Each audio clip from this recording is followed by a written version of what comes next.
In this video, we're going to talk about how to manage stress at work and at home. This is going to be very helpful, and we're going to give you some really just on-point tips that you can go implement tomorrow.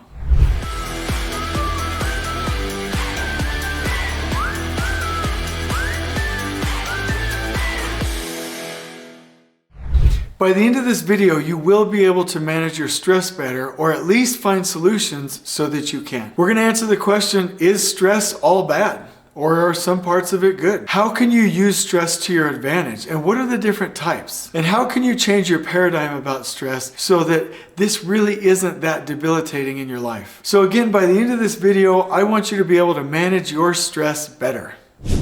All right, so let's have some fun. Okay, so first and foremost, what are the different types of stress? Well, it may surprise you to know, maybe not, but it may surprise you to know that there's stress or distress and there's eustress. So distress, this is typically when we're feeling attacked, when we're being victimized, when we're in a situation that's really just not great from a human physiological and biological standpoint. Eustress is where your body really rallies with the right chemicals, I might add, and with the right biochemistry to really step up to a challenge and really move forward with really good progress in whatever you are endeavoring to accomplish, even if it's stressful. So there's distress and eustress, or you can say good stress and bad stress. However you look at it, there are different types. So let's break these down right now. There are different types of stress that help you to grow. Here are just a few, and this is a wild oversimplification, but I am summarizing this from some research, right? So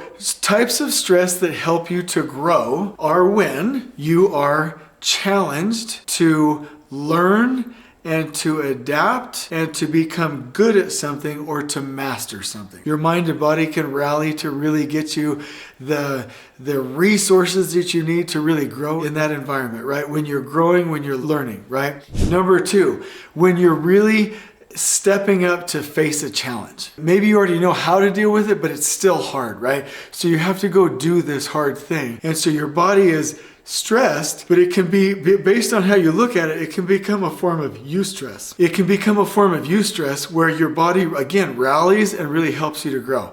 Number three, when you might be in some sort of emergency or in some environment where you must really rally and help and serve and be with other people. Like let's say, for instance, and I'm saying this reverently, like let's say 9/11, on September 11th, when the Twin Towers were attacked, right? The people, the first responders that came together, they may not have been happy, but their body rallied and really provided the resources that they need to really step up as they were forming human connection and really helping and serving other people. So those three types of stress can be good. The form of stress that isn't good is the distress, right? This is when we're in abusive situations. When, these are situations where you might, like I said, with abuse, you might also include torture, rape, criminal activity, you feel victimized. There are just some things that are traumatic, and there's just really no way to reframe that situation. You can reframe a lesson learned from it, but it's really unpleasant. It's going to traumatize you, and your mind is going to deal with it differently. This is called distress. So from a physiological, biological standpoint, there are some things happening here. When you are distressed, your mind, your body releases cortisol. And that is a stress hormone that helps you to deal with that. But one thing that's interesting about that, and again, I'm not a doctor, this is done from research, right? If you have distress with cortisol and your body and your mind does not also release oxytocin, then that can form, meaning you just have cortisol, that can form human disconnection. That means I want to be away from people. I don't want to talk to anybody right now. I don't want to be with the team. And it can actually create certain types of aversions. I don't want to be around this person. I don't want to be around this gender. I don't want to be around, this type of person, this situation, this environment, whatever it is, it can form disconnection, right? But when you're learning, growing to face a challenge, you're helping and you're really rallying with other people, then your mind releases cortisol, but also oxytocin. And the oxytocin increases your human connection. So that means when you're growing, you will get closer to the people that you're learning around. When you're facing a challenge, you'll get closer to your team. When you're actually like helping and aiding in that emergency environment, you're getting closer to those other people in a connected way. So that's how we can really look at distress and eustress in our lives. So really the question is, how do we use these to grow? How can we flip these, most of them, except for, radical forms of distress, how can we flip them on their head and really use it to have a remarkable experience and really more like be in state versus like, being stressed, like just from a physiological standpoint, right? Because when we're in this like, I'm in a distressed mode, that's when your heart rate gets irregular. That's when your blood pressure gets irregular. That's when your organs aren't getting what they need. That's when your body starts to have a really hard time from a health standpoint, right? So how can we reframe this and really use stress to our advantage? So this is high level, but I would recommend that you go reference really good books, trainings, resources. Like for me, one of my favorites is The Upside of Stress. So I would encourage you to go look at these when we're done, do your own research, and do a little bit of thought work behind this because it's quite remarkable. So how do you manage the kind of stress when you must learn or grow? I'm going to give you a pattern that I really, really enjoy. And it's based around this triad. And in full transparency, I learned this with Tony Robbins. He pretty much teaches this same thing in every one of his events, that if you want to be in state and get your mental and physical resources to a point where you're like, let me just do this, where you're like in state, like I'm going to go do this thing. I'm going to learn, I'm going to grow, I'm going to step up, I'm going to face this challenge. Then you really have to have 3 keys, and it's really a math formula. Okay, so it's focus, right? Physiology, okay, and the words that you use, right? So let me just give you an example, right? Focus. What are you focused on in the moment? If you're focused on failing or not winning or falling, or if you're a gymnast, tanking it and not hitting that landing, or you're a dancer and you're focused on like getting embarrassed or whatever it is, your energy is going to go where your mind has focused, right? So we want to get really good things in your focus and focus on the right things. Focus on landing in that competition. Focus on winning when we're dancing. Focus on showing up for that meeting. Focus on whatever it is. If we focus on what winning looks like, our mind will be in a better state. Secondly, our physiology. There's a big difference between showing up with your shoulders down and your head down and possibly even sitting down like this. Our body, and it works both ways, right? Our body can tell our mind, hey, we're not serious about this, or our mind can tell our body. So when we put our shoulders back, we're like, this is it. We're doing this. Shoulders back, head up. I'm ready to go. Maybe get a little bit of blood flowing.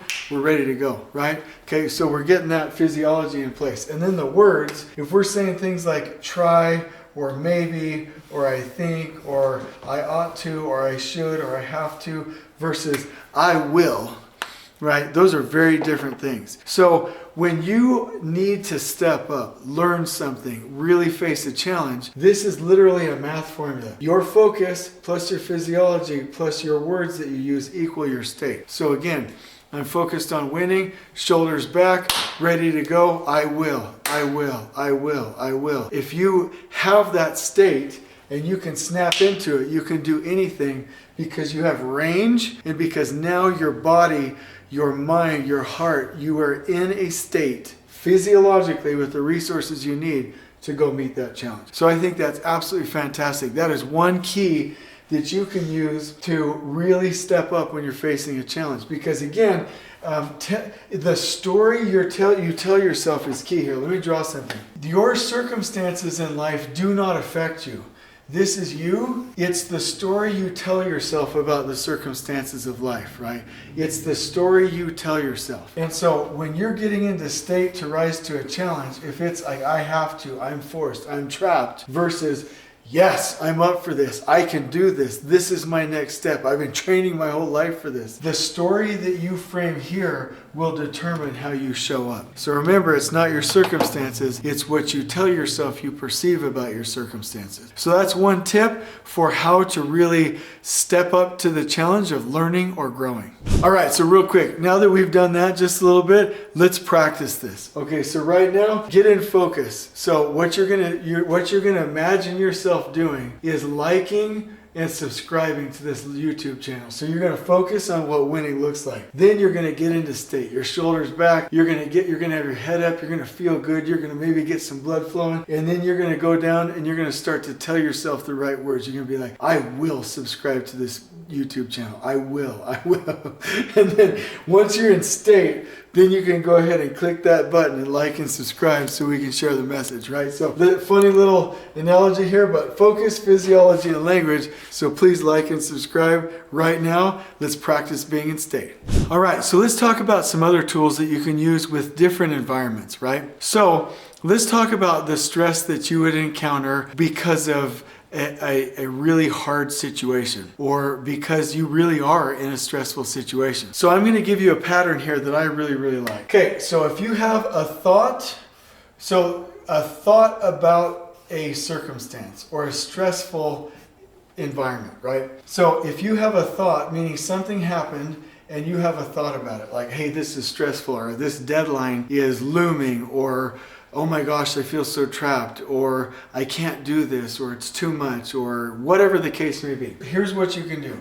First, acknowledge the thought, right? Then ask yourself, what was the trigger, okay?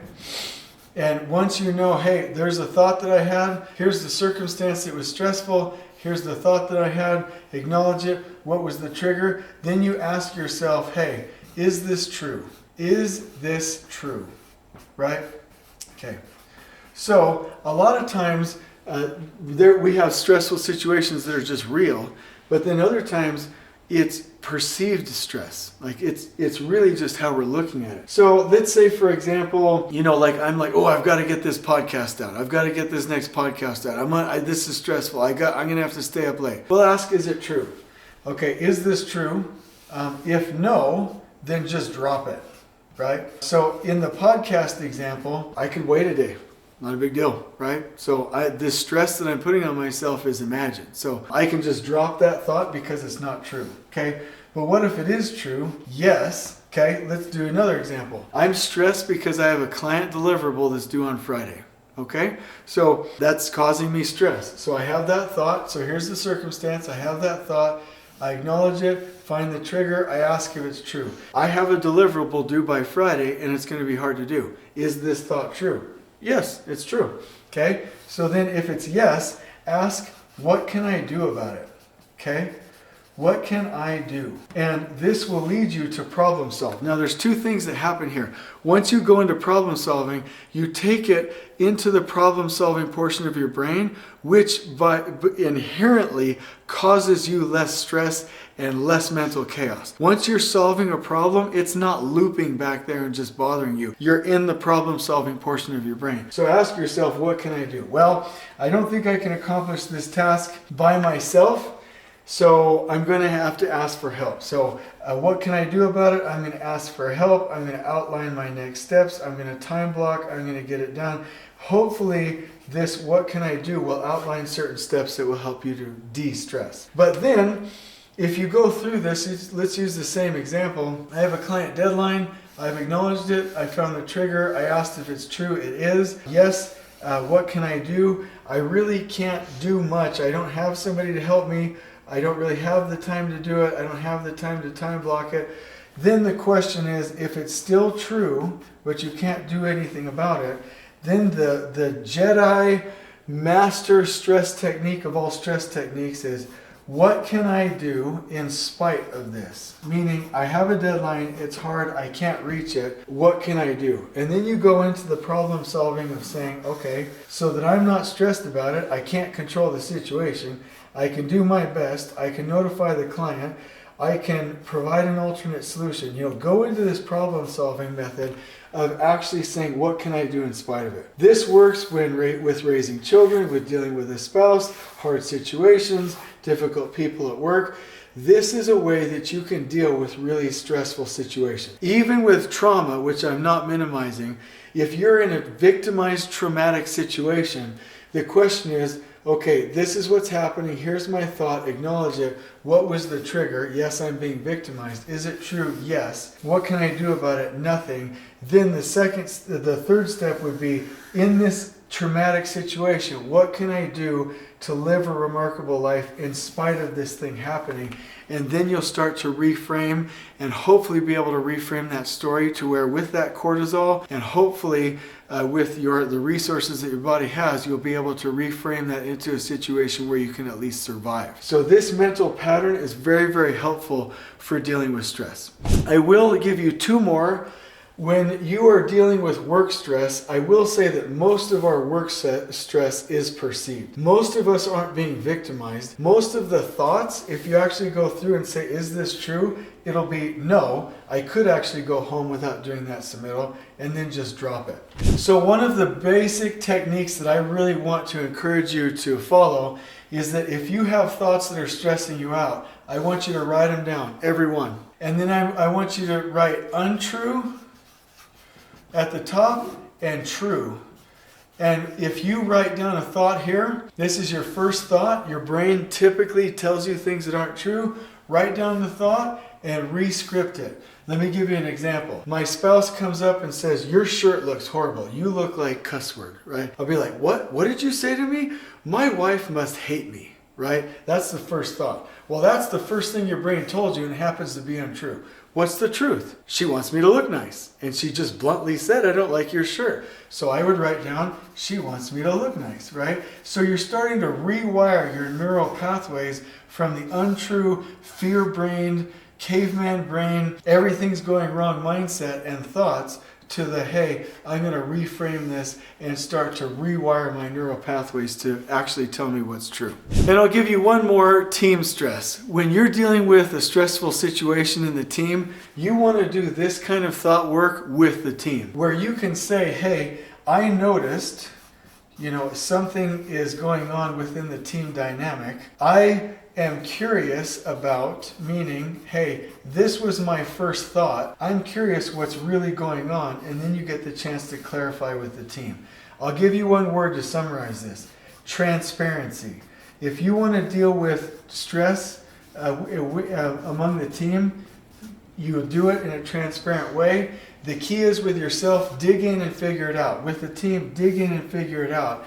And these are some tools for you to learn how to manage your stress. Again, there are some great books. You can pull in box breathing. You can pull in breathing activities. You can pull in meditation. You can pull in prayer, mindfulness, all of these things. The point is, decide what you want and make a plan and take massive action and start to use some of these techniques that we've shown you. If these still don't cut it for you, get into that comment section under this video and leave us a comment, and we'll answer those and give you some more content. But bottom line is, we want you to have some tools, or at least know that tools are available so that you can manage your stress. On we go.